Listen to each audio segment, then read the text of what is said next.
नमस्कार, स्वागत है आप सभी का यूट्यूब चैनल पर। तो चलिए फ्रेंड्स, आज हम लोग इस वीडियो में कम समय बहुत बच गया है, तो उसके अकॉर्डिंग देखते हुए जो एनसीईआरटी सार संग्रह में जो एनसीईआरटी पूरा एनसीईआरटी का निचोड़ रहता है, तो आज हम लोग अर्थशास्त्र में इन सभी टॉपिकों को कवर करेंगे। छोटी सी वीडियो होगी, लगभग 49-50 मिनट की, जिससे कि आपके अर्थशास्त्र की अधिकतर तैयारी हो सकता है। तो पूरी वीडियो आप लोग ज़रूर देखें, फास्ट करके ही देखें, क्योंकि इधर उधर पेज पलटने से अच्छा है कि किसी की भी अगर आप वीडियो देख रहे हैं तो उसको पूरा देख लें, ताकि आपके जो तैयारी है वो अच्छी हो सके। नहीं तो पूरा टाइम इसी में बीत जाता है, इधर उधर यूट्यूब चैनल देखने में ही। तो चलिए पूरी वीडियो के साथ आप लोग बने रहिए और देखते हैं हम अपना पहला टॉपिक को कि पहला टॉपिक हमारा क्या है। एनसीईआरटी का निचोड़ ही है, ठीक है। तो चलिए हम लोग शुरू करते हैं और सबसे पहले ये जानते हैं कि मुद्रास्फीति क्या होता है। तो देखिए, वह स्थिति जब निश्चित समय अवधि में अधिकांश वस्तुओं एवं सेवाओं के मूल्यों में क्या होता है, तो सामान्य स्तर से अधिक वृद्धि होने लगती है, तो उसी को क्या कहते हैं, मुद्रास्फीति कहते हैं, ठीक है। भारत में मुद्रास्फीति की दर माप किस आधार पर की जाती है, ये प्रश्न पूछा गया है कि भारत में मुद्रास्फीति की दर की जो माप है वो किस आधार पर की जाती है। तो वो किया जाता है उपभोक्ता मूल्य सूचकांक के आधार पर, थोक मूल्य सूचकांक तथा श्रमिकों के जीवन निर्वाह सूचकांक के आधार पर किया जाता है। तो इसका हमारा आंसर ये हो गया। अगला देखते हैं, औद्योगिक कर्मकारों के लिए उपभोक्ता कीमत सूचकांक कौन जारी करता है। तो वो कौन जारी करता है, श्रम ब्यूरो जारी करता है। औद्योगिक उत्पादन सूचकांक का आधार वर्ष क्या है, तो 2011 से 12 था, ठीक है। अगला है, मुद्रास्फीति के कारण अर्थव्यवस्था में क्या परिवर्तन आते हैं। तो मुद्रास्फीति के कारण अर्थव्यवस्था में क्या परिवर्तन आएगा, तो वस्तुओं के मूल्य में वृद्धि होती है तथा मुद्रा के मूल्य में क्या होता है, कमी होता है। मोस्ट इंपॉर्टेंट, बार बार आपको ये रिपीटेड प्रश्न दिखाई देगा। फिलिप्स वर्क क्या दर्शाता है, फिलिप्स कर्व जो है क्या दर्शाता है, मुद्रास्फीति एवं बेरोजगारी दर के मध्य यानी उनके बीच के संबंध को दर्शाता है फिलिप्स वर्क। आगे बढ़ते हैं, ये थोड़ा सा नोट्स दिया गया है कि अप्रैल 2014 से पहले थोक मूल्य सूचकांक भारतीय रिजर्व बैंक द्वारा भारतीय मौद्रिक नीतियों का निर्धारण मानक था।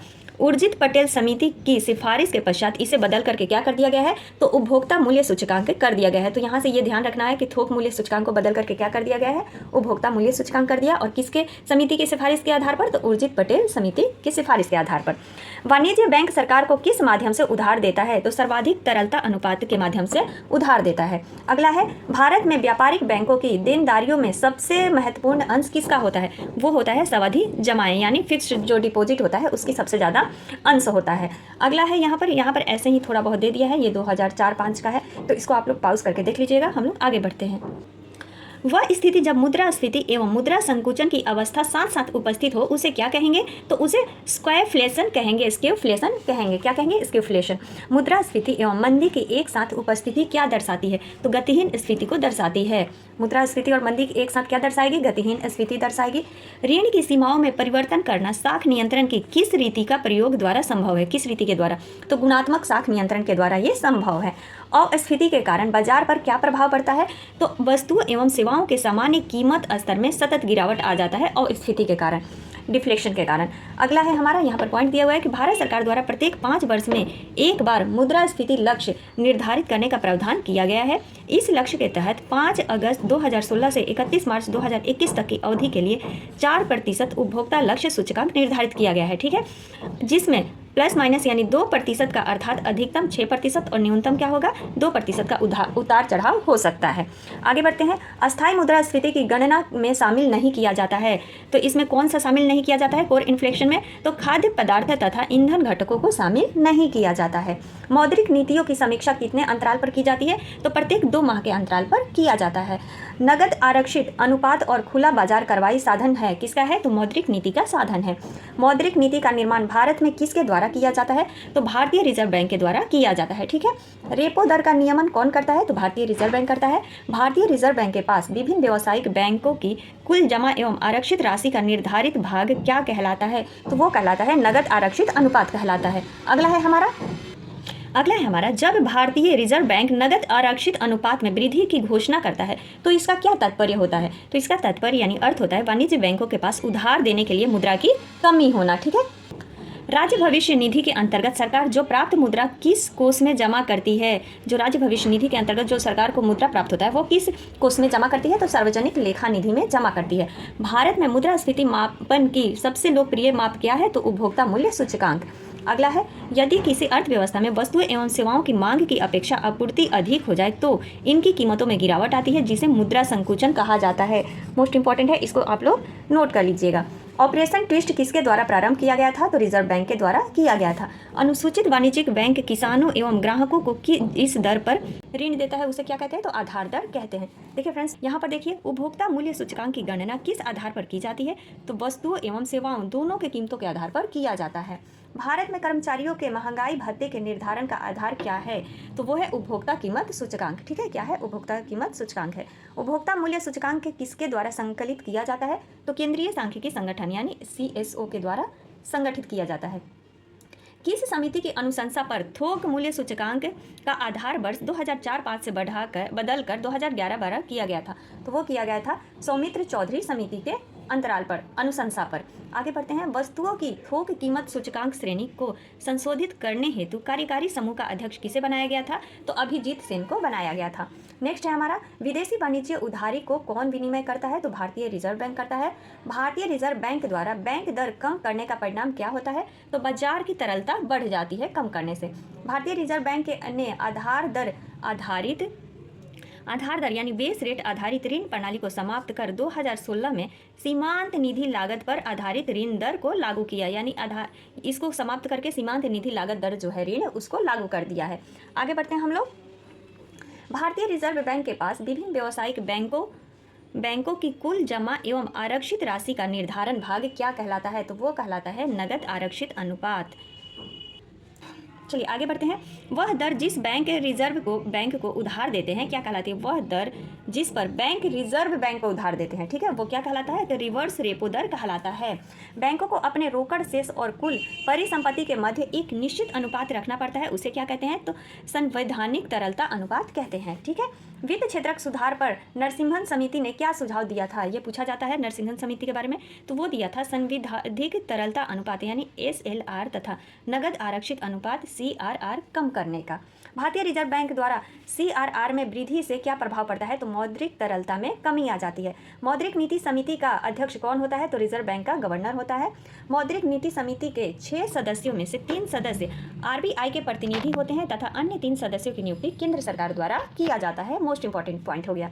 वे ऋण जिसके ब्याज की दर परिवर्तनशील होती है उन्हें क्या कहते हैं? तो फ्लोटिंग दर ऋण कहा जाता है। अब देखिए यहाँ पर ये ऐसे ही थोड़ा सा दे दिया गया है कि उपभोक्ता मुद्रा स्फीति, मुद्रा संकुचन, तो इस पॉइंट को आप लोग ऐसे ही बस पॉज करके थोड़ा सा देख लीजिएगा। ठीक है, देखिए चलिए अब आ गया एक फिर से महत्वपूर्ण टॉपिक, भारतीय वित्तीय बाजार यानी इंडियन फाइनेंशियल मार्केट। तो चलिए इसको देख लेते हैं हम लोग। ऐसी संस्थागत व्यवस्था जिसमें क्रेता एवं विक्रेता नियमित रूप से वित्त का विनिमय करते हैं वित्तीय बाजार कहलाती है। इसके अंतर्गत मुद्रा बाजार, पूंजी बाजार, वायदा बाजार या फिर विदेशी विनिमय बाजार आते हैं इस सभी के अंतर्गत। तो मुद्रा बाजार से लिए जाने वाले ऋणों की परिपक्वता अवधि कितनी होती है? तो यानी 1 वर्ष से कम होती है। जो हम लोग मुद्रा बाजार से ऋण लेते हैं उसकी अवधि कितनी होती है? तो अल्पकालीन होती है, यानी 1 वर्ष से कम होती है। विश्व में कॉल मनी मार्केट का सबसे बड़ा केंद्र किस बाजार को माना जाता है? तो लंदन मनी मार्केट को माना जाता है। औद्योगिक प्रतिभूतियों के अंतर्गत किसे शामिल किया जाता है? तो शेयर एंड डिबेंचर को। किसको? शेयर एंड डिबेंचर को शामिल किया जाता है। अगला प्रश्न हमारा है, सर्वप्रथम किस एक्सचेंज ने विदेशी मुद्रा का वायदा कारोबार शुरू किया था? तो वो था राष्ट्रीय स्टॉक एक्सचेंज, 2008 में शुरू किया था। पूंजी बाजार से प्राप्त ऋण कितनी अवधि के होते हैं? तो दीर्घकालीन। देखिए पूंजी बाजार से जो ऋण प्राप्त करते हैं वो दीर्घकालीन होता है, लेकिन जो मुद्रा बाजार से प्राप्त करते हैं ऋण वो अल्पकालीन होता है। ठीक है, तो दोनों में अंतर थोड़ा बहुत है। वे प्रतिभूतियां जिनकी परिपक्वता अवधि 365 दिन से अधिक हो क्या कहलाती है? बॉन्ड कहलाती है। प्रारंभिक सार्वजनिक प्रस्ताव के माध्यम से विश्व में सर्वाधिक पूंजी जुटाने वाली कंपनी कौन सी है? तो सऊदी अरमाको है। कौन सी है? सऊदी अरमाको। बुलिश और बियरिश अवधारणा किससे संबंधित है? तो शेयर बाजार से संबंधित है। आगे बढ़ते हैं। सुपर बाजार से क्या तात्पर्य है? तो सुपर बाजार से तात्पर्य है खुदरा विक्रय संगठन। अच्छा यहाँ पर देखिए प्रथम स्टॉक एक्सचेंज था जिसकी स्थापना वर्ष 1602 में हॉलैंड यानी वर्तमान में जिसे नीदरलैंड कहा जाता है वहाँ पर की गई थी। ठीक है, किसकी? तो एम्स्टर्डम स्टॉक एक्सचेंज विश्व का प्रथम स्टॉक एक्सचेंज था जिसकी स्थापना 1602 में हॉलैंड में किया गया था। इसको ध्यान में रखना होगा। आगे बढ़ते हैं। मानव पूंजी में बढ़ता हुआ विनियोग क्या अग्रसरित करता है? मानव पूंजी में बढ़ता हुआ विनियोग क्या अग्रसरित करता है? तो कुशलता में विकास को। गिल्ड एजेंट बाजार किससे संबंधित है? तो सरकारी प्रतिभूतियों के बाजार से संबंधित है। भारत का औद्योगिक वित्त निगम किस रूप में कार्य करता है? तो विकास बैंक के रूप में कार्य करता है। यहाँ पर एक पॉइंट दिया है कि KR वेणुगोपाल समिति का गठन सार्वजनिक वितरण प्रणाली के अंतर्गत केंद्रीय निर्गम मूल्य निर्धारण हेतु किया गया था। ठीक है, आगे बढ़ते हैं हम लोग। बाजार अर्थव्यवस्था का प्रबल समर्थन किसने किया था? तो वो किए थे एडम स्मिथ, रिकार्डो जेके गलब्रेथ ने। ठीक है, बाजार अर्थव्यवस्था का। बाजार एक आर्थिक प्रकृति है, यह किस ओर रुझान उत्पन्न करती है? तो उपभोक्तावाद की ओर रुझान उत्पन्न करती है। कोई बाजार क्रेता कब कहलाता है? जब मांग से पूर्ति अधिक हो, तब वो क्या कहलाएगा? बाजार क्रेता कहलाता है। किसी अर्थव्यवस्था में यदि बाजार की दर को घटाया जाता है तो इसका क्या प्रभाव पड़ता है? तो इसका प्रभाव पड़ता है अर्थव्यवस्था में निवेश व्यय को बढ़ाएगा। इसका मतलब ये प्रभाव होता है। कंपनी के डिबेंचर धारक किसे कहा जाता है? तो लेनदारों को डिबेंचर धारक कहा जाता है। भारत के विनिवेश आयोग के प्रथम अध्यक्ष कौन थे? तो जीवी रामकृष्णन थे। कौन थे? जीवी रामकृष्णन। ऐसे लोग जो द्वितीय बाजार की अपेक्षा प्राथमिक बाजार में निवेश करना पसंद करते हैं वो क्या कहलाते हैं? स्टैग कहलाते हैं। तो ये प्रश्न दे सकता है कि स्टैग कहते हैं तो प्राथमिक बाजार में जो निवेश करना पसंद करते हैं। भारतीय अर्थव्यवस्था के संदर्भ में खुला बाजार प्रचलन से क्या आशय है? तो खुला बाजार प्रचलन से क्या आशय है? तो आरबीआई द्वारा सरकारी प्रतिभूतियों के क्रय और विक्रय से है इसका मतलब। मुद्रा बाजार का नियमन व नियंत्रण किसके द्वारा किया जाता है? तो भारतीय रिजर्व बैंक के द्वारा किया जाता है। भारत सरकार द्वारा 1993 में रंगराजन समिति की नियुक्ति किस लिए की गई थी? तो पूंजी विनिवेश के लिए किया गया था। S&P 500 किससे संबंधित है? तो बड़ी कंपनी के स्टॉक सूचक से संबंधित है S&P। भारत के राष्ट्रीय शेयर बाजार का मुख्यालय कहाँ स्थित है? तो मुंबई में है। भारतीय प्रतिभूति व विनिमय बोर्ड का मुख्यालय कहाँ है? तो वो मुंबई में है। यानी राष्ट्रीय शेयर बाजार का भी मुंबई में और प्रतिभूति विनिमय बोर्ड का भी मुख्यालय मुंबई में है। एक पॉइंट यहाँ पर आता है कि national stock exchange of India के प्रवर्तक भारतीय स्टेट बैंक, LIC, GIC तथा IDBI हैं। मतलब national stock exchange of India के प्रवर्तक ये इतने सारे हैं। ठीक है, अब आगे बढ़ते हैं। शेयर बाजार में चलने वाले बृहद कारोबार को कौन सी संस्था नियंत्रित और विनियमित करती है? तो सेबी संस्था जो है वो नियंत्रित और विनिमय करती है। भारतीय जीवन बीमा निगम की स्थापना संसद द्वारा पारित बीमा अधिनियम 1956 के तहत 1 सितंबर 1956 को हुई थी। इसका मुख्यालय कहाँ है? तो मुंबई में स्थित है। भारत के प्रमुख शेयर बाजारों में सर्वाधिक कारोबार कौन सा बाजार करता है? तो राष्ट्रीय शेयर बाजार NSE करता है। इनसाइडर ट्रेडिंग का संबंध किससे है? तो शेयर बाजार से है। एक्चुअरीज शब्द किससे संबंधित है? तो बीमा से संबंधित है।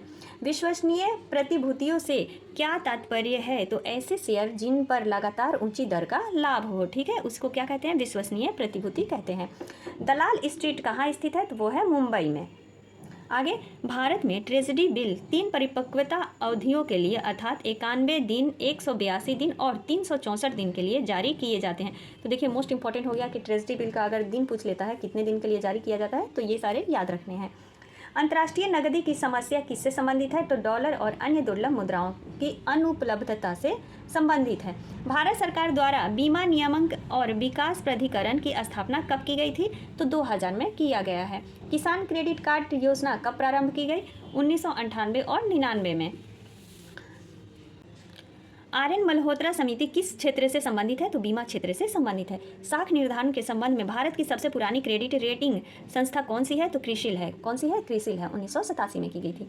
क्रिसिल एक वैश्विक क्रेडिट रेटिंग एजेंसी है जो अर्थव्यवस्थाओं के साथ कंपनी की साख की स्थिति का मूल्यांकन करता है। ठीक है, आगे बढ़ते हैं। भारत में कौन सी शाखा सहयोग निधियों का नियमन करती है? तो सेबी करती है। सेबी अधिनियम किस वर्ष पारित किया गया था? तो 1992 ईस्वी में पारित किया गया था। देखिए ये प्रश्न पूछ सकता है कि ISO 9001-2000 प्रमाण पत्र प्राप्त करने वाला भारत का पहला एवं विश्व का दूसरा स्टॉक एक्सचेंज कौन सा है? तो वो है बॉम्बे स्टॉक एक्सचेंज। कौन सा एक्सचेंज है? बॉम्बे स्टॉक एक्सचेंज है। ठीक है, सरकार ने बीमा व्यवसाय के नियमन के लिए किसका गठन किया है? तो बीमा नियामक एवं विकास प्राधिकरण का गठन किया है। भारतीय पूंजी बाजार घोटालों की पुनरावृत्ति को रोकने के लिए भारत सरकार ने किसे नियामक शक्तियां सौंपी है? तो सेबी को सौंपी है। निक्की किससे संबंधित है? तो टोक्यो जापान यानी स्टॉक एक्सचेंज के अंश मूल्य सूचकांक से संबंधित है। देखिए आजकल मिलान करने के लिए बहुत सारे प्रश्न पूछे जा रहे हैं बीपीएससी द्वारा, तो इसको आप लोग देख लीजिए कि संयुक्त राज्य अमेरिका का सूचकांक क्या है, नस्डॉक है, ब्राजील का बोवेस्पा है। अगर देख लेता है तो आपको वहाँ पर मिलान करना होगा, तो पॉज करके इसको भी एक बार आप लोग देख लीजिएगा। आगे बढ़ते हैं हम लोग। अब आता है मोस्ट इंपॉर्टेंट टॉपिक जो कि गरीबी एवं बेरोजगारी से है। तो चलिए इसको देख लेते हैं, इनसे जुड़े सारे पॉइंटों को। आर्थिक एवं सामाजिक वंचना की वह स्थिति जिसमें समाज का एक वर्ग अपनी मूलभूत मानवीय आवश्यकताओं यानी भोजन, वस्त्र एवं आवास की पूर्ति कर पाने में असमर्थ रहता है, उसी को क्या कहते हैं? गरीबी यानी पॉवर्टी कहते हैं। भारत में गरीबी के अनुमानों का आधार क्या है? तो परिवार का उपभोग व्यय। भारत में गरीबी को किस रूप में परिभाषित किया गया है? तो कैलोरी प्राप्ति से परिभाषित किया गया है। दांडेकर रथ फार्मूला किससे संबंधित है? तो गरीबी रेखा निर्धारण से संबंधित है। याद कर लीजिएगा दांडेकर रथ फार्मूला। आय के वितरण की विषमता की माप की सर्वाधिक प्रचलित विधि कौन सी है? तो वो है गिनी गुणांक, ठीक है। लॉरेंज वक्र तथा गिनी गुणांक को कब और किसने विकसित किया था? तो क्रमशः मैक्स लॉरेंज तथा कोरेडो गिनी ने 1912 में विकसित किया था। वर्ष 1989 में लकड़ावाला समिति का गठन किस उद्देश्य से किया गया था? तो भारत गरीबी की माप के लिए किया गया था। निर्धनता का दुष्चक्र का सिद्धांत रेगनर नर्क्स द्वारा दिया गया है, ठीक है। निर्धनता का दुष्चक्र का सिद्धांत प्रोफेसर रेगनर नक्से द्वारा दिया गया है। नाम भी अजीब है। गरीबी उन्मूलन का नारा किस पंचवर्षीय योजना में दिया गया है? तो छठी पंचवर्षीय योजना में दिया गया है। बहुआयामी गरीबी सूचकांक की गणना किसमें की गई है? देखिए, ये तो पूछते ही रहता है हमेशा। बहुआयामी गरीबी सूचकांक की गणना में किसे इकाई माना जाता है? तो परिवार को इकाई माना जाता है।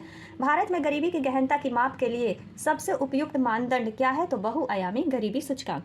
संयुक्त राष्ट्र विकास कार्यक्रम के अनुसार गरीबी बहुआयामी होता है। इस संदर्भ में उसके द्वारा एक बहुआयामी निर्धनता सूचकांक जारी किया गया है। इस सूचकांक में शिक्षा, स्वास्थ्य, जीवन स्तर से जुड़े 10 मानकों का प्रयोग किया गया है, ठीक है। आगे बढ़े।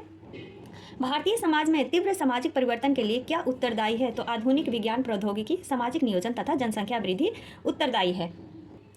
भारत में अधिकांश बेरोजगारी किस श्रेणी की है? तो वो है संरचनात्मक श्रेणी की। बंधुआ मजदूरी अधिनियम कब पारित किया गया था? तो 1975 ईस्वी में पारित किया गया था। भारत में परिवार नियोजन कार्यक्रम किस वर्ष प्रारंभ किया गया? तो 1952 में प्रारंभ किया गया है। अत्यधिक कुपोषण के कारण किस राज्य को भारत का इथियोपिया कहा जाता है? तो मध्य प्रदेश को, ठीक है। किसको? मध्य प्रदेश को कहा जाता है। राष्ट्रीय सामाजिक सहायता कार्यक्रम का क्या उद्देश्य है? तो अत्यधिक गरीबों हेतु वृद्धावस्था पेंशन इसका उद्देश्य है। तेंदुलकर समिति ने भारत में गरीबी रेखा के नीचे कितनी जनसंख्या के अनुमान का आकलन किया है? तो वो किए हैं 37.2% जनसंख्या का। गरीबी क्षमताओं का अभाव है, यह कथन किसका है? तो प्रोफेसर अमर्त्य सेन का है। भारत में बेरोजगारी और गरीबी के अनुमान राष्ट्रीय नमूना सर्वेक्षण कार्यालय द्वारा परिवारों के उपयोग खर्च के सर्वे पर आधारित होता है, ठीक है। तो इस पॉइंट को ध्यान में रखना होगा। विजन 2020 फॉर इंडिया दस्तावेज किससे संबंधित है? तो आर्थिक विकास से संबंधित है। निर्धनता उन्मूलन के लिए 20 सूत्री आर्थिक कार्यक्रम किस वर्ष आरंभ किया गया? 1982 ईस्वी में आरंभ किया गया था। विश्व बैंक की रिपोर्ट के अनुसार भारत में 50% से अधिक निर्धन किन 4 राज्यों में निवास करते हैं? तो नंबर 1 पे तो देखिए बिहार ही आ गया, उसके बाद उत्तर प्रदेश, मध्य प्रदेश तथा उड़ीसा है। भारत में सामुदायिक विकास के मुख्य निर्माता किसे माना जाता है? तो सुरेंद्र कुमार डे को माना जाता है। ट्राइसेम कार्यक्रम किससे संबंधित है? तो ग्रामीण विकास से संबंधित है। देखिए, क्लास 9 के चैप्टर 4 में ये दिया गया है क्योंकि इससे प्रश्न पूछा जाता है। तो अंत्योदय अन्न योजना दिसंबर 2000 में शुरू की गई थी। इस योजना के अंतर्गत लक्षित सार्वजनिक वितरण प्रणाली में आने वाले निर्धनता रेखा से नीचे के परिवारों में से 1 करोड़, डाटा याद रखिए, 1 करोड़ लोगों की पहचान की गई। इससे संबंधित राज्य के ग्रामीण विकास विभागों ने गरीबी रेखा से नीचे के गरीब परिवारों के सर्वेक्षण के द्वारा चुना और 2 रुपये प्रति किलोग्राम गेहूँ, याद रख लीजिए, बिल्कुल दिमाग में बैठा लीजिए, 3 रुपये प्रति किलो की अत्यधिक आर्थिक सहायता प्राप्त दर पर प्रत्येक परिवार को 25 किलो अनाज उपलब्ध कराया गया। अनाज की यह मात्रा अप्रैल 2002 में 25 किलो से बढ़ा करके 35 किलो कर दिया गया है। तो अनाज की मात्रा कब बढ़ा दिया गया है? तो 2002 में 25 से 35 कर दिया गया है। जून 2003 और अगस्त 2004 में इसमें 50-50 लाख अतिरिक्त BPL परिवार 2 बार जोड़े गए, ठीक है। इससे इस योजना में आने वाले परिवारों की कुल संख्या कितनी हो गई है? तो 2 करोड़ हो गई है। तो शुरू में कितना था? 1 करोड़, और फिर से जोड़ा गया 2003-04 में, तो कितने हो गए? 2 करोड़ हो गए हैं। तो यही था अंत्योदय से जुड़े हुए योजनाएं, क्योंकि इससे प्रश्न पूछा जाता है कि ये योजना कब शुरू किया गया है? तो 2000 में शुरू किया गया है। कितने परिवारों को इससे लाभ मिलता है? तो 1 करोड़, और फिर बाद में 2 करोड़ हो गया है। चलिए आगे बढ़ते हैं। राष्ट्रीय स्वास्थ्य बीमा योजना किस मंत्रालय के अंतर्गत आता है? तो श्रम एवं रोजगार मंत्रालय के अंतर्गत आता है। जीवन की भौतिक गुणवत्ता का सर्वाधिक उपयुक्त आकलन किस पर आधारित है? तो शिशु मृत्यु दर तथा साक्षरता पर आधारित है। भारत सरकार द्वारा चलाया गया मिशन इंद्रधनुष का संबंध बच्चों और गर्भवती महिलाओं के प्रतिरक्षण से है। ये बार बार पूछा जा रहा है प्रश्न।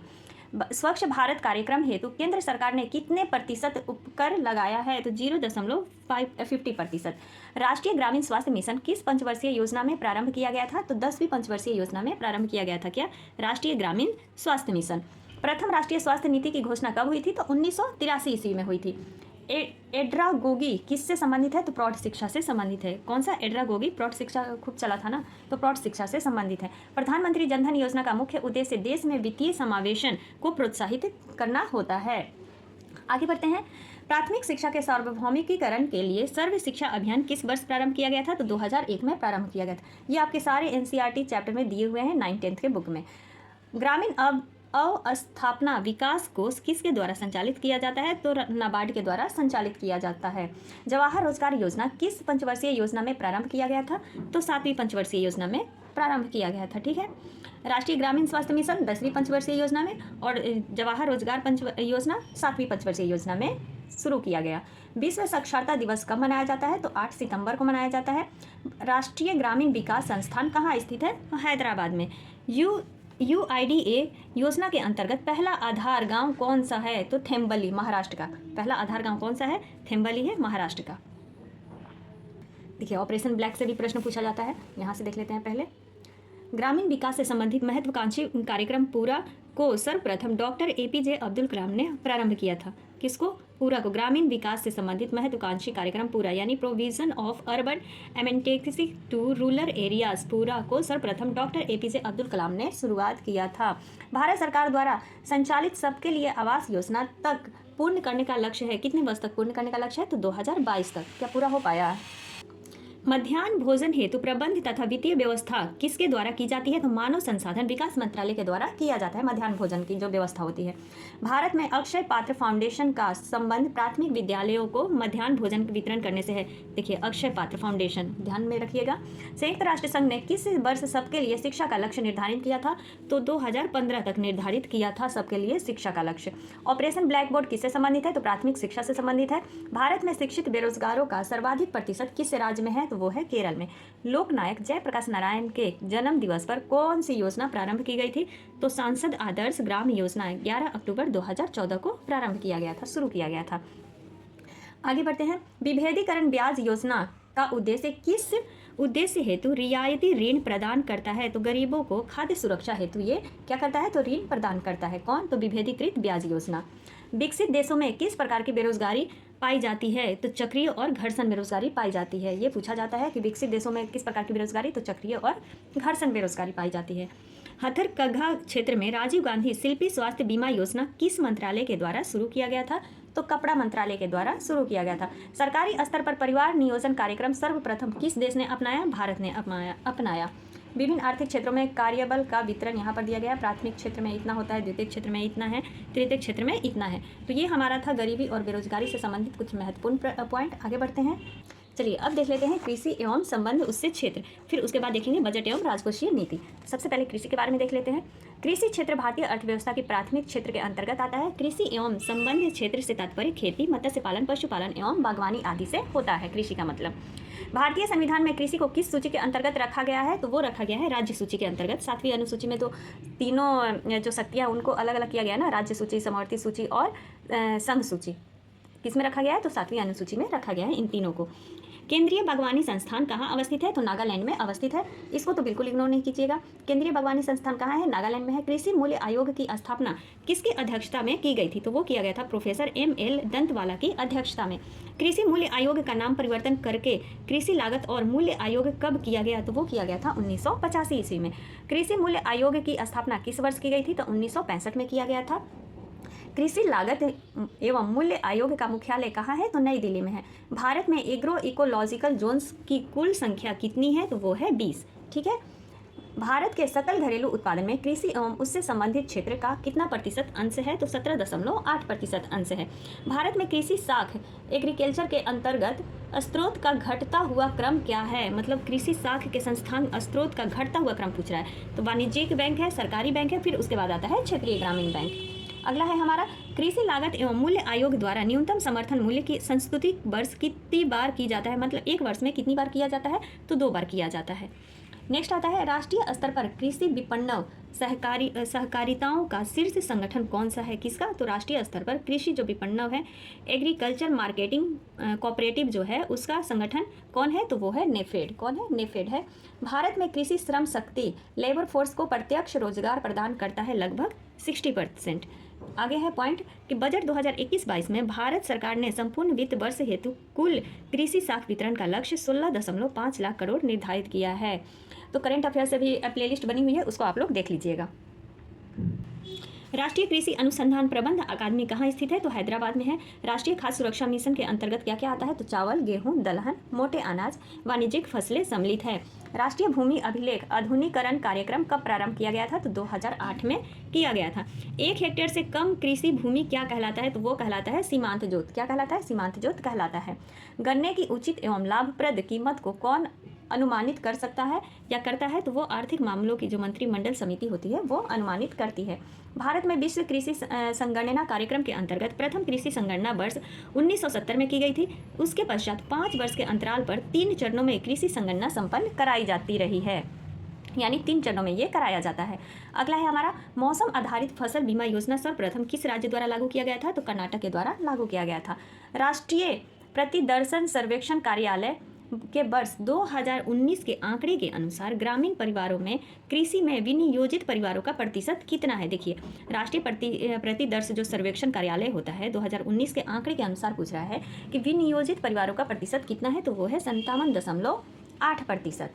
अगला है हमारा पॉइंट कि राष्ट्रीय कृषि तकनीकी परियोजना का पोषण भारत में किस अंतर्राष्ट्रीय वित्त प्रदायी अभिकरण के द्वारा किया जाता है? तो वो किया जाता है विश्व बैंक के द्वारा। भारत सरकार ने किस लिए कीमत स्थिरीकरण कोष की स्थापना का निर्णय लिया था? तो चाय, कॉफी, रबड़ और तंबाकू की कीमतों को स्थिर रखने हेतु यह निर्णय लिया था। राष्ट्रीय खाद्य सुरक्षा मिशन कब प्रारंभ किया गया? तो वर्ष 2007-8 में किया गया था। ये देख लीजिए, कृषि लागत और कीमत आयोग वर्तमान में न्यूनतम समर्थन मूल्य के अंतर्गत कुल 23 फसलों के मूल्यों की घोषणा करता है। तो ये इंपॉर्टेंट हो जाता है कि जो कृषि लागत और कीमत आयोग है वो वर्तमान में कितने फसलों को कीमत लागू करता है? तो 23 फसलों के मूल्यों की घोषणा करता है, जिसमें से 7 अनाज हो गए, 5 दलहन हो गए, 7 तिलहन हो गए और 4 वाणिज्यिक फसलें होती हैं। भारतीय राष्ट्रीय कृषि सहकारी विपणन संघ किससे संबंधित है? तो कृषि विपणन से संबंधित है। भारतीय चारागाह एवं चारा अनुसंधान संस्थान कहाँ स्थित है? तो वो है झांसी में। सरकार खाद्य पदार्थों का क्रय किस मूल्य पर निर्धारित करती है? तो अधिप्राप्ति मूल्य पर निर्धारित करती है। कृषि क्षेत्र में सर्वाधिक वृद्धि दर किस पंचवर्षीय योजना में हुई थी? तो 8वीं पंचवर्षीय योजना में हुई थी सबसे अधिक वृद्धि। खाद्यान्न की अधिप्राप्ति, वितरण और भंडारण करने वाली नोडल एजेंसी कौन है? तो भारतीय खाद्य निगम है, FCI। उत्तर प्रदेश कृषि अनुसंधान परिषद कहाँ स्थित है? तो वो है लखनऊ में स्थित। अगला है प्रथम विश्व खाद्य पुरस्कार 1987 में भारत के कृषि वैज्ञानिक एवं हरित क्रांति के जनक प्रोफेसर AM स्वामीनाथन को प्रदान किया गया था, जिनको कि पारिस्थितिकी यानी आर्थिक पारिस्थितिकी का पिता भी कहा जाता है, स्वामीनाथन को। भूमि विकास बैंकों द्वारा प्रदान किए जाने वाले कृषि ऋण की प्राकृतिक होती है, दीर्घकालिक होती है। भारत में फसलों की बुआई के अंतर्गत शुद्ध क्षेत्रफल का लगभग कितना है? तो वो है 14.01 करोड़ हेक्टेयर है। फसलों की बुआई के अंतर्गत जो शुद्ध क्षेत्रफल है वो 14.1 करोड़ हेक्टेयर है। भारत की औसत फसल गहनता लगभग कितनी है? तो 139% है। ठीक है।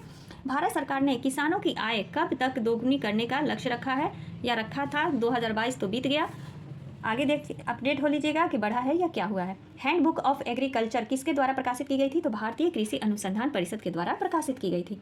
भारत सरकार कृषि एवं सहकारिता विभाग द्वारा रेनफेड एरिया डेवलपमेंट कार्यक्रम कब प्रारंभ किया गया था? तो वर्ष 2011-12 में प्रारंभ किया गया था। जनसंख्या का दबाव, प्रक्षण, बेरोजगारी तथा भू जोत का छोटा आकार भारतीय कृषि की निम्न उत्पादकता का मुख्य कारण है। आगे बढ़ते हैं, एक पॉइंट और है, केंद्रीय खाद्य तकनीकी अनुसंधान संस्थान कहाँ स्थित है? तो वो मैसूर में स्थित है। तो ये था हमारा कृषि से संबंधित महत्वपूर्ण पॉइंट, जो कि NCERT का पूरा सार यानी निचोड़ है। अब आगे बढ़ते हैं हम लोग, और अगला हमारा जो महत्वपूर्ण पॉइंट है वो है बजट एवं राजकोषीय नीति। चलिए इसको देख लेते हैं हम लोग। बजट किस प्रकार का लेख पत्र है? तो सरकार की राजकोषीय नीति का लेख है। भारतीय बजट का प्रणेता किसे माना जाता है? तो जेम्स विल्सन को माना जाता है। भारत का प्रथम बजट कब प्रस्तुत किया गया था? तो 18 फरवरी 1860 को प्रस्तुत किया गया था। भारतीय संविधान सरकार को किस अनुच्छेद के अंतर्गत सार्वजनिक बजट बनाने की अधिकारिता प्रदान करता है? तो अनुच्छेद 112 के अंतर्गत ये सार्वजनिक बजट बनाने की अधिकार जो है वो प्रदान करता है। स्वतंत्र भारत का प्रथम बजट किसके द्वारा पेश किया गया था? ये बहुत पूछा जाता है। तो ये पेश किया गया था R.K. षणमुख सेठी के द्वारा। किसके द्वारा? R.K. षणमुख सेठी के द्वारा प्रस्तुत किया गया था स्वतंत्र भारत का। ठीक है। भारत में बजट किस तिथि को प्रस्तुत किया जाता है? तो प्रतिवर्ष 1 फरवरी को प्रस्तुत किया जाता है। भारत की प्रथम पूर्णकालिक महिला वित्त मंत्री कौन है? तो वो है निर्मला सीतारमण। हाल के वर्षों में संघीय सरकार के बजट में व्यय का सबसे बड़ी मद कौन सी है? तो व्यय की सबसे बड़ी मद है ब्याज भुगतान। भारत में बजट का राजस्व अनुमान किसके द्वारा तैयार किया गया है या किया जाता है? तो वित्त मंत्रालय के द्वारा किया जाता है राजस्व अनुमान। भारत का पहला अंतरिम बजट किसने तैयार और कब प्रस्तुत किया था? तो भारत का पहला अंतरिम बजट किसने, तो मोरारजी देसाई ने तैयार किया था। और कब, तो 1962-63 में किया था, प्रस्तुत किया था। भारत में सार्वजनिक व्यय के योजनागत एवं गैर योजनागत व्यय के वर्गीकरण को कब समाप्त किया गया, तो वर्ष 2017-18 के बजट में इसको समाप्त कर दिया गया। भारत में शून्य आधारित बजट सर्वप्रथम किसने प्रस्तुत किया था, तो राजीव गांधी ने प्रस्तुत किया था।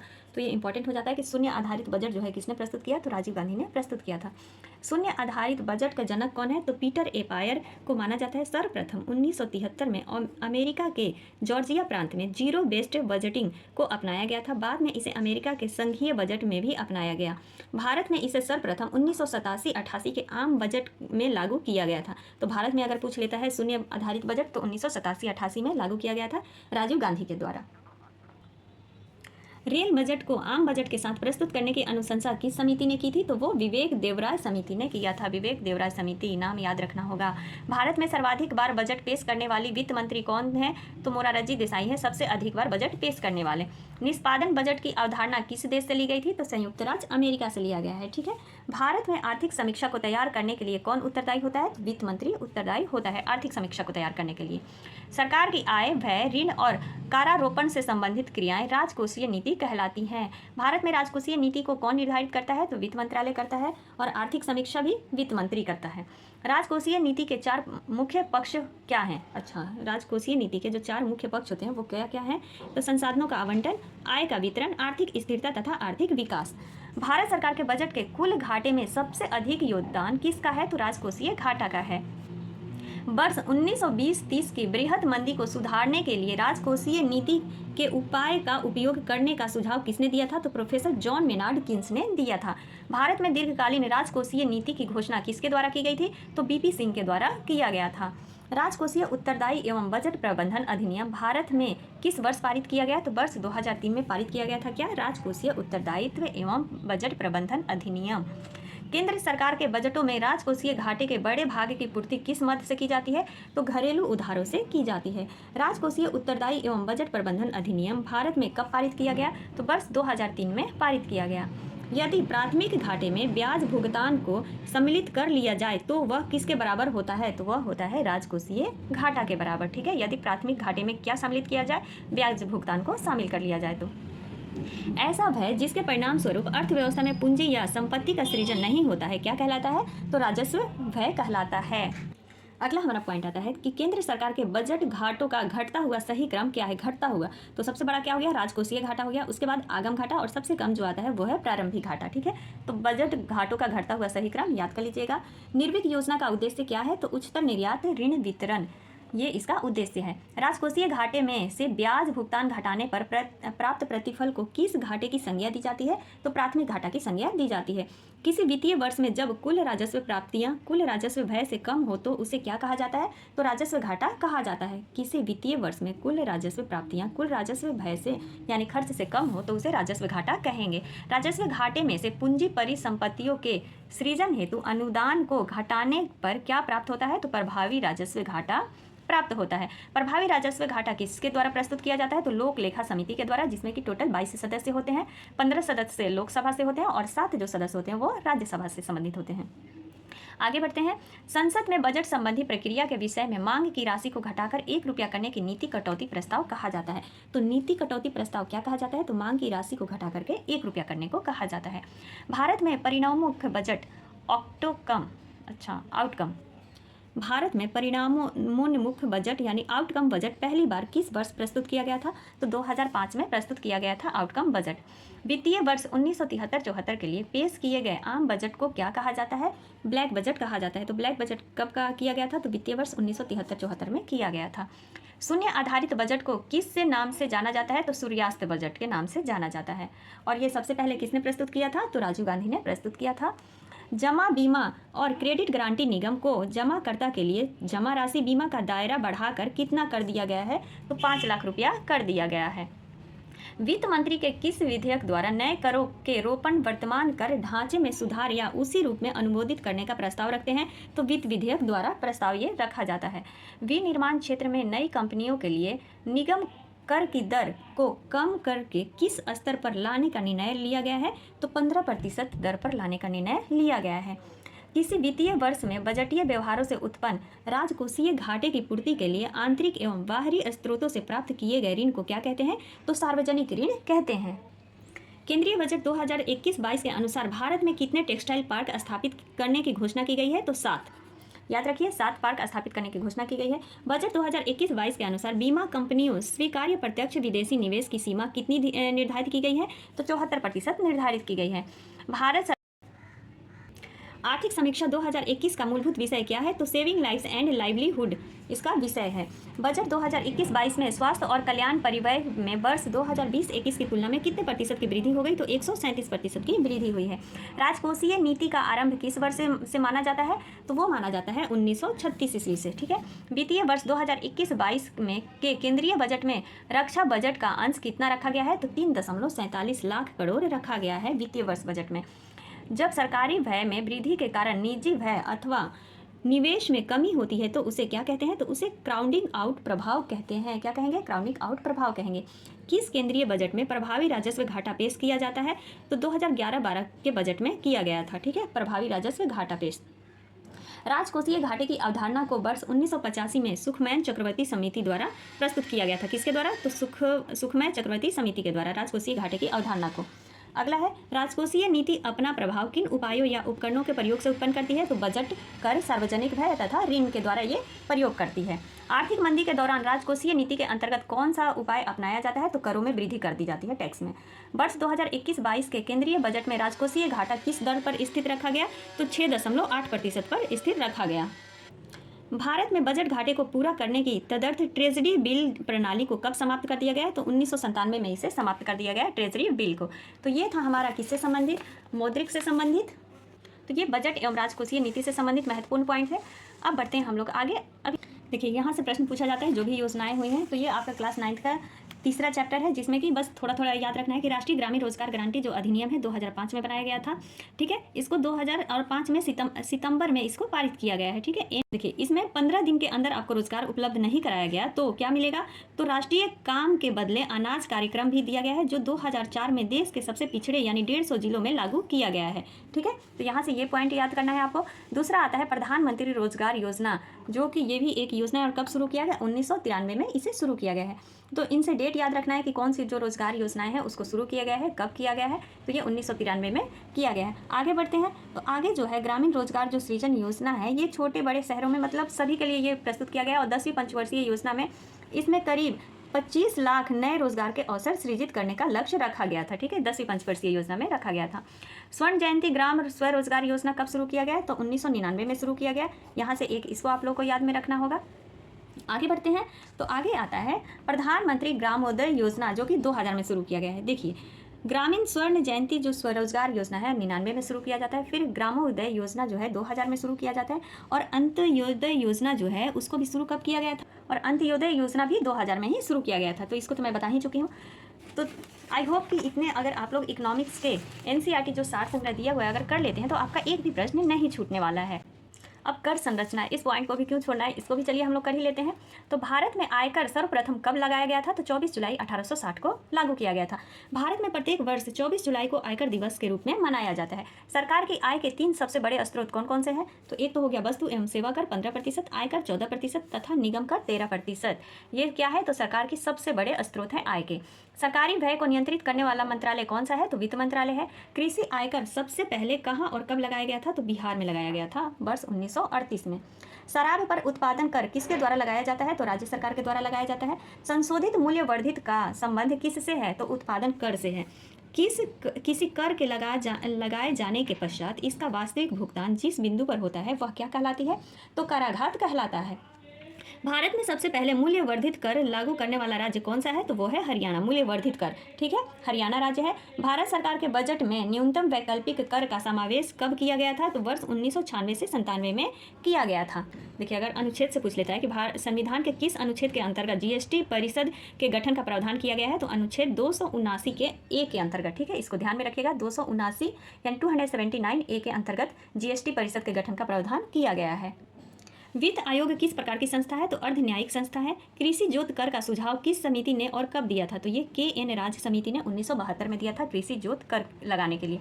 पेमेंट ऑफ ग्रेच्युटी एक्ट 1972 के अनुसार ग्रेच्युटी भुगतान की अधिकतम सीमा कितनी होती है? तो 10 लाख रुपया होता है। भारत में आय कर की शुरुआत किसने की थी? तो जेम्स विल्सन ने किया था।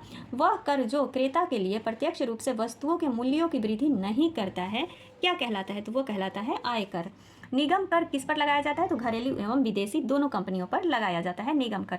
अक्टूबर 2019 या उसके बाद स्थापित होने वाली तथा 31 मार्च 2023 से पहले उत्पादन शुरू करने वाली कंपनियों के लिए निगम कर की आधार दर 25% से घटा करके 15% कर दी गई है।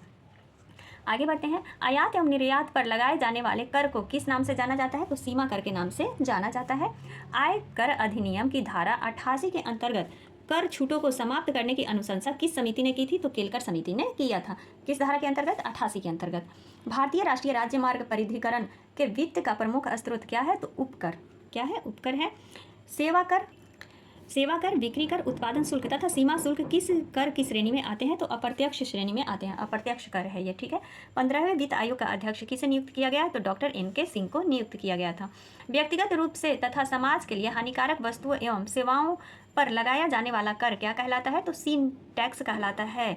स्टंप शुल्क से पूछा जाता है तो स्टंप शुल्क का आरोपण केंद्र सरकार करती है तथा संग्रह एवं विनियोजन सरकारें करती हैं। इसका संग्रह और विनियोजन भी कौन करती है? तो राज्य सरकारें करती हैं। आर्थिक मंदी के दौरान सरकार द्वारा कौन से कार्य किए जा सकते हैं? तो कर दरों में कटौती करना तथा सरकारी व्यय को बढ़ाना, ये किया जा सकता है।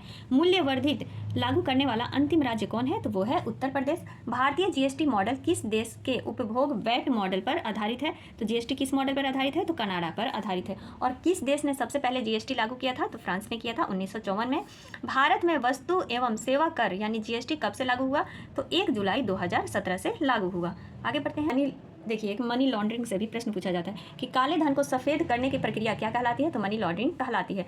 वर्ष 2012 में मनी लॉन्ड्रिंग पर रोक लगाने के उद्देश्य से कौन सा नया टैक्स लगाया गया था? तो एंजल टैक्स। कौन सा नियम कर चोरी करने वालों की पहचान करता है? तो गार जो है वो नियम कर चोरी करने वालों की क्या करता है? पहचान करता है।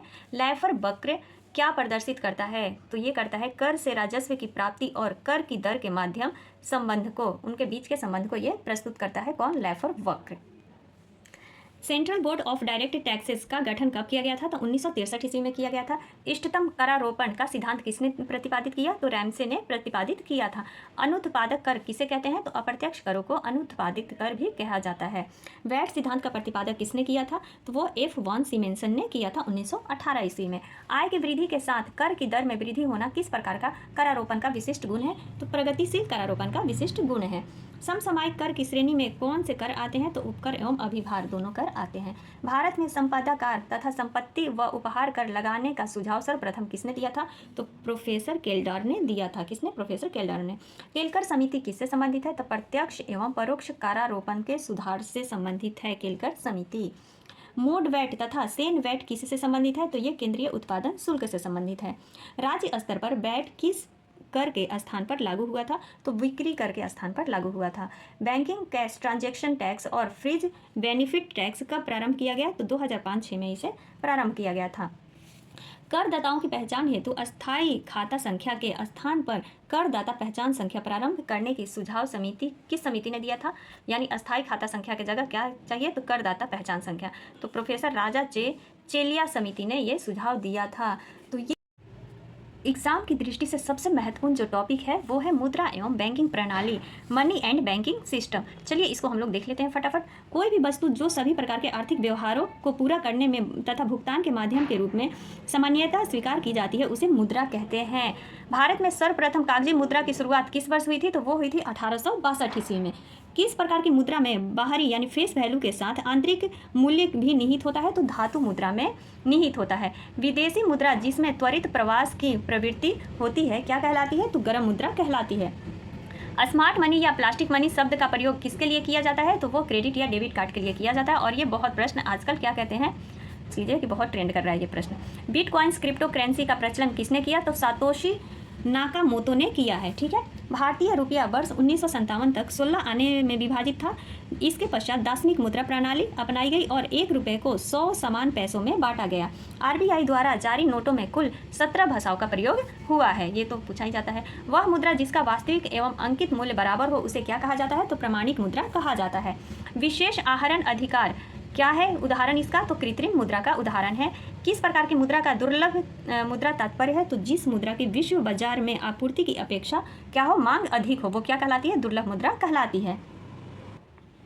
भारत में मुद्रा गुणक को किस रूप में परिभाषित किया जाता है? तो आरक्षित मुद्रा के रूप में परिभाषित किया जाता है। Postal order, demand draft, cheque तथा पत्र किसके उदाहरण है? तो ऐच्छिक मुद्रा के उदाहरण है। मुद्रा प्रसार से क्या तात्पर्य है? तो अर्थव्यवस्था से ऊंची कीमतों का होना, ये मुद्रा प्रसार का तात्पर्य है। भारत में सिक्कों की ढलाई किन स्थानों पर होती है? तो मुंबई, कोलकाता और हैदराबाद में होता है सिक्कों की ढलाई। 1 रुपया मोस्ट इंपॉर्टेंट है कि 1 रुपया के नोट पर वित्त मंत्रालय द्वारा जारी किया जाता है, जिस पर वित्त सचिव के हस्ताक्षर होते हैं। ठीक है, 1 रुपया का नोट कौन जारी करता है? तो वित्त मंत्रालय करता है। जिस पर किसके हस्ताक्षर? तो वित्त सचिव के हस्ताक्षर होते हैं।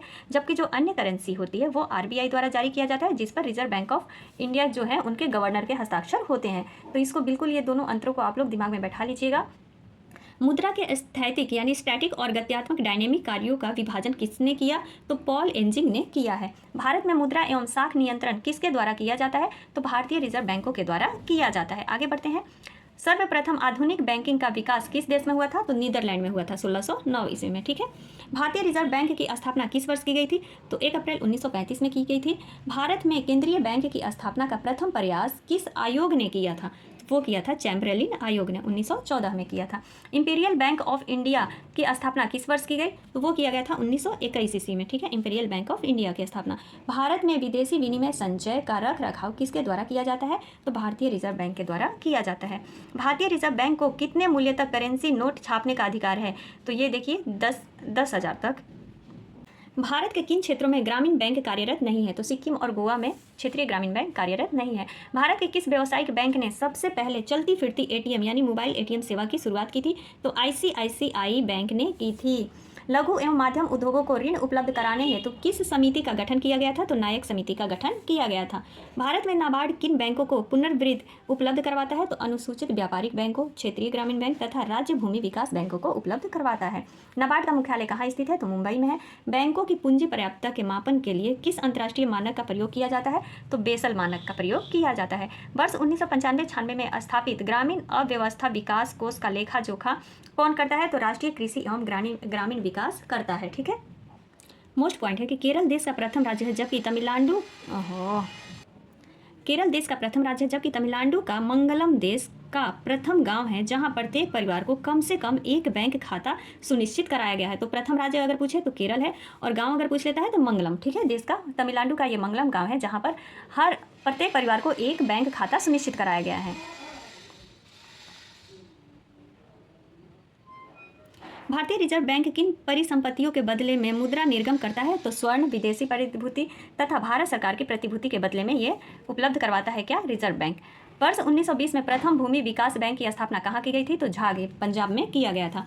बैंकों की जमा राशियां बढ़ने पर मुद्रा आपूर्ति पर क्या प्रभाव पड़ता है? तो मुद्रा आपूर्ति बढ़ जाती है। भारतीय स्टेट बैंक की स्थापना किस समिति की स्तुति पर किया गया था? तो एडी गोरावाला समिति की स्तुति पर किया गया था 1952 में। भारतीय स्टेट बैंक। केंद्रीय बैंक का सर्वाधिक महत्वपूर्ण कार्य कौन सा है? तो देश में पत्र मुद्रा का निर्गम करना। तो ये हमारे इकोनॉमिक्स से जितने भी 8 से 10 जो भी टॉपिक थे वो खत्म होता है बिल्कुल फास्ट। तो आई होप आप लोगों को ये छोटी सी वीडियो पसंद आई होगी और ये आपके एग्जाम में बहुत हेल्पफुल रहेगा। तो मिलते हैं अगली वीडियो में, तब तक के लिए आप सभी का दिल से धन्यवाद। Thank you.